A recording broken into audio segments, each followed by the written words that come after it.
Okay. Sustainable DC was launched in 2013 with the goal of making Washington, D.C. the greenest city on the planet. What do you see as the major features of the Sustainable DC plan?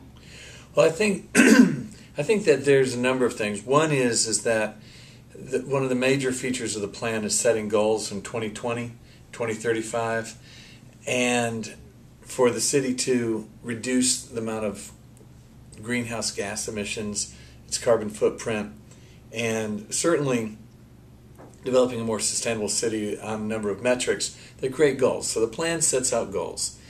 And I think also that the plan tries to acknowledge the economy, issues of equity, environment, and along with climate change. So cities are where a lot of this is happening, especially in America, that where you have the more mature cities rather than developing countries, we have the opportunity to have goals like the plan does for reducing the amount of fossil fuels that we use to power the city, and then also to essentially not only just create more green infrastructure, but also to begin to rehabilitate the natural environment for the city. Okay, so could you give just a couple of your major goals regarding greenhouse gas reduction, like what year, what level of reduction do you hope to see?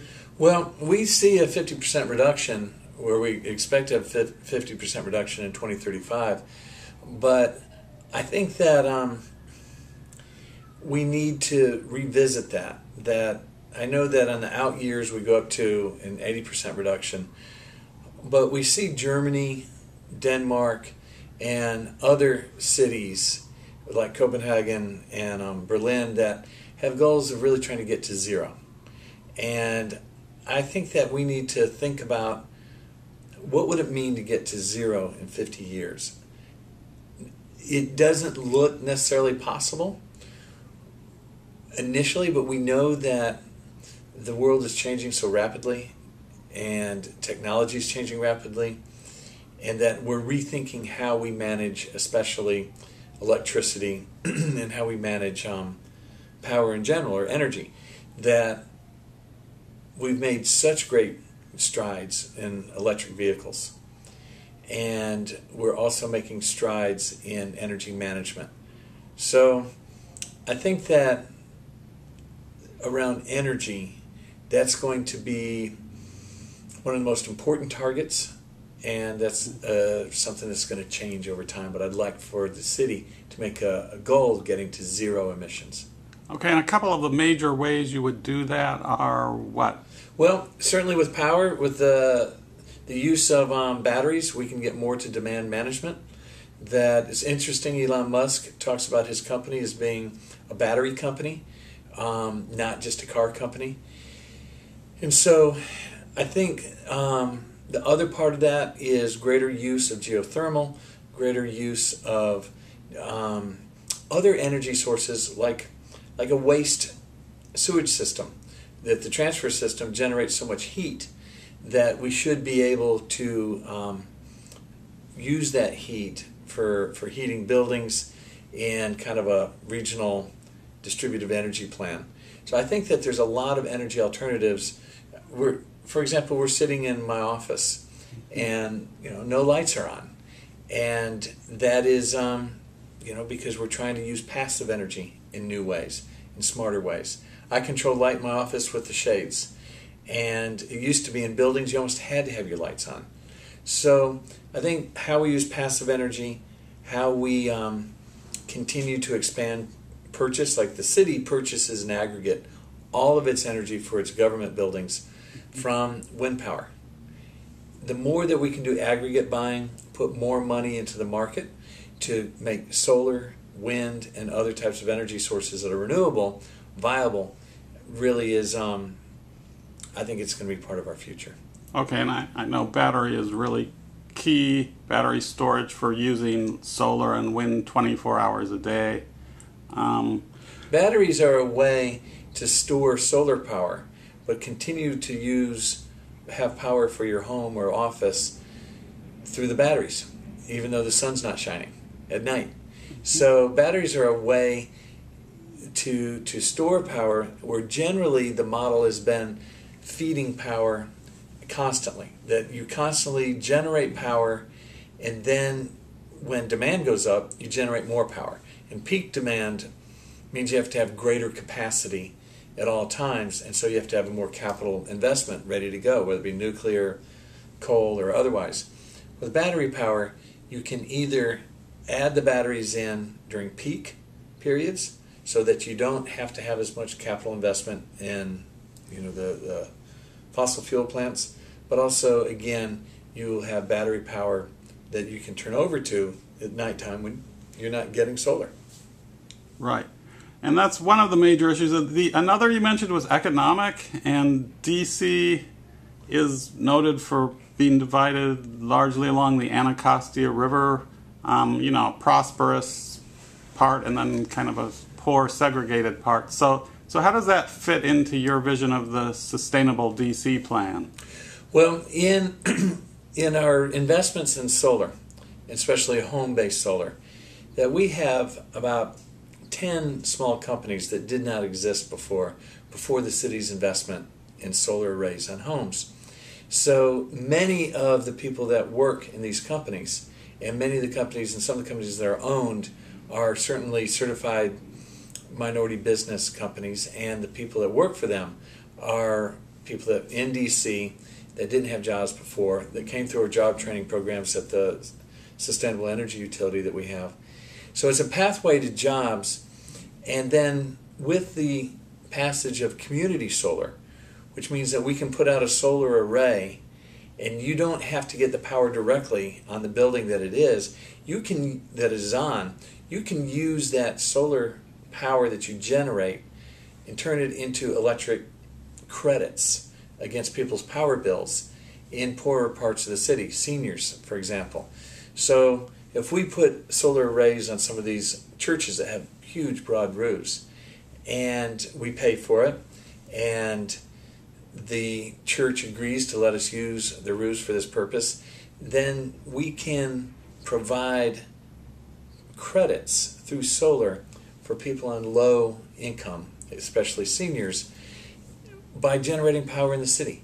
And so there's a way to use solar, there's a way to use the renewable energy to get people jobs and provide cheaper power directly, especially for those that are poor. Right now we have a plan that I launched, 130 roofs in 250 days. And that's to get 130 solar arrays on people's roofs that are below a certain income so that they will have subsidized to free power. We're putting these power panels on their roofs for free. And that's a great public investment, and it's a great using new technologies, a great way to use new technologies for people east of the river, but also wherever you find people in the district that are on low income and could use help with their power bills. Okay, great. So basically solar is actually a way to empower communities that might have felt cut off and isolated otherwise. Absolutely, but it requires government policy and government intention to do that. Initially, solar, we had rebates for those that could make the capital investments for putting solar on their homes. And that generally went to upper middle class, wealthier families or wealthier homeowners. So by using the government investments now to say we're going to invest directly for people on lower income ranges so that they can participate in the benefits of renewable energy, free energy like solar. And that's where our public investments, at least that's my intention, that most public investment related to renewable energy will now go to everybody that's only low income. Okay, so it really spreads the wealth, the energy wealth around. Absolutely.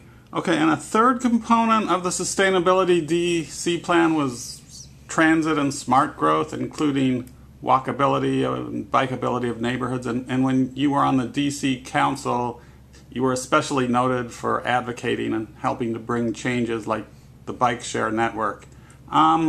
So how do you see this as fitting into the ongoing progress of sustainable DC?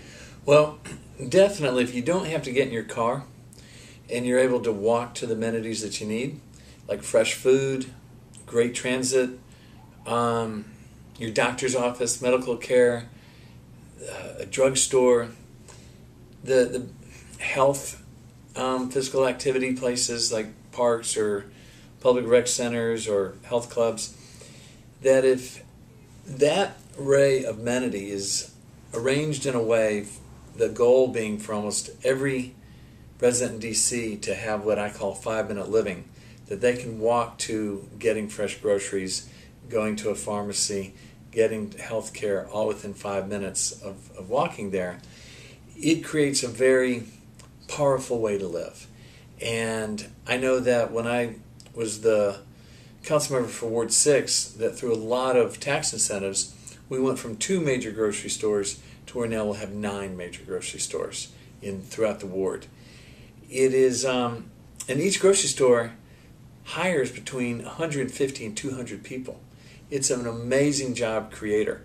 And most of the new grocery stores that we open, like the Harris Teeter down by the waterfront, 60 to 65% of the people that work there are from that area, from DC. So the amenities that we create in creating livable, walkable neighborhoods is good for the environment. It's good for our health because you're walking to fresh food, you're walking, to the things that you need, and it's good for safety. More people on the street, less likely, to be isolated in crime. That there's a whole lot of benefits directly related to being able to walk your child to school or for your child to be able to bike to school. Having livable, walkable neighborhoods is a healthier way to live. Now, clearly we also, because so many people want that, we have a problem with gentrification, that as soon as you have a great elementary school and crime goes down and you can walk to a grocery store as well, the value of that property skyrockets. And so we need to be sure that we have government policies that assure affordability and also, when necessary, to help supplement people's housing bills with government supplements so that we can continue the diversity of our city. Okay, so walkability and smart growth is also, it's a quality of life issue and also an important environmental justice issue. Absolutely. It's an environmental justice issue. It's a social equity issue.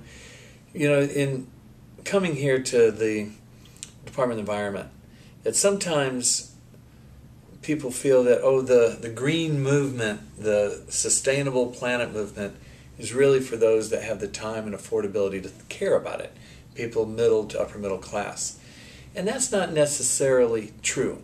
The environmental justice issue says that everybody would like to be around clean water and clean air and sustainable neighborhoods that don't have toxics in them. And so one of the first things that I did, and we're hiring the person now, I think we just put an offer out. So we're going to hire someone who's just going to be focused on equity around environmental sustainability issues. And to be sure that we're thinking in ways of being sure that everyone benefits, but also translates the work that we're doing, because everybody does believe that they should be able to live in a neighborhood that's healthy. And that's what a healthy environment means. Okay, great. And I do know that the DC Transit network suffered a setback recently when it's, due to a variety of problems, the planned streetcar network is going to be severely curtailed. So how do you see the future of transit that connects these wonderful walkable neighborhoods? Well, I think the first thing is to be sure that we are working to decrease the requirement that you need to get in your car. The average cost of having a car in the city is about $9,000 a year.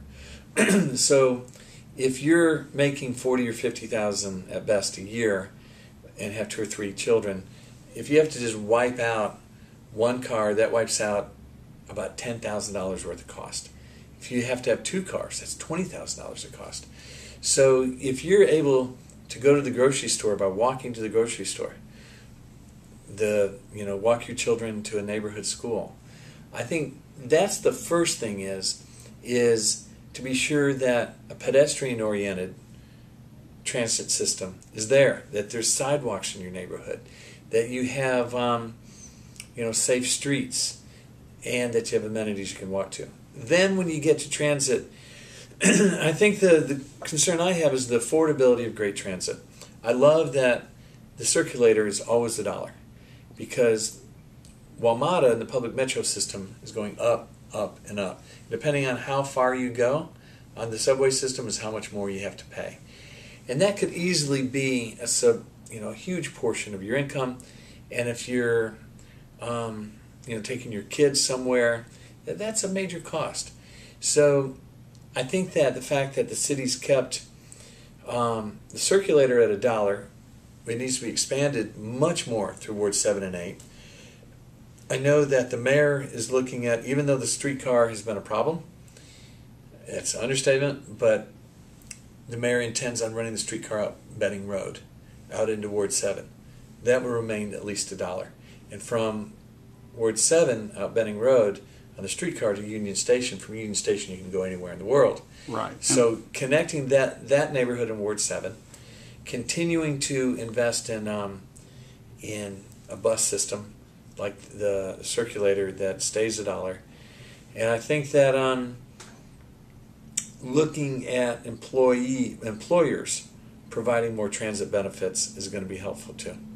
Okay, great. So you're really looking at a holistic economy, environment, community kind of situation. And can you say, because cities are now especially important in the sustainability movement internationally, in the U.S., we're really not getting much help from the federal government. So can you say more about the role of a city like D.C. and a plan like Sustainability D.C.? Absolutely. The challenge that we have is that at the national level, that we have a number of elected leaders from other states in Congress who irresponsibly want to say that either that the globe is not challenged by climate change and greenhouse gases, so they deny it. They say this is a fiction. So that continues to kind of leave the national will behind by not addressing it. It's irresponsible. And as the governor of Washington State said, that we're the first generation to finally experience climate change. And we're the last generation to be able to do something about it. So where it's happening is in cities. And so D.C., we're not waiting on the argument of whether mankind can affect the environment or not. I mean, that's such a stupid argument. We know already with the ozone holes that we're causing so many problems that by cutting out the CFCs? The CFCs. I always forget the... Yes, the chlorocarbons, whatever, yeah. fluorocarbons. But by cutting out the CFCs, that we have been able to make a major change in trying to protect the ozone level above us. And so we already know that the things that we do impact the environment. We certainly know that when we see that there's a major fire, that it impacts not just how you see the sun, but it impacts the temperatures around, and if there's any other event that puts a lot of particles in the air, that it impacts the climate. So that argument is done, and it's been done. The problem is that 30 years ago, people predicted what is happening today.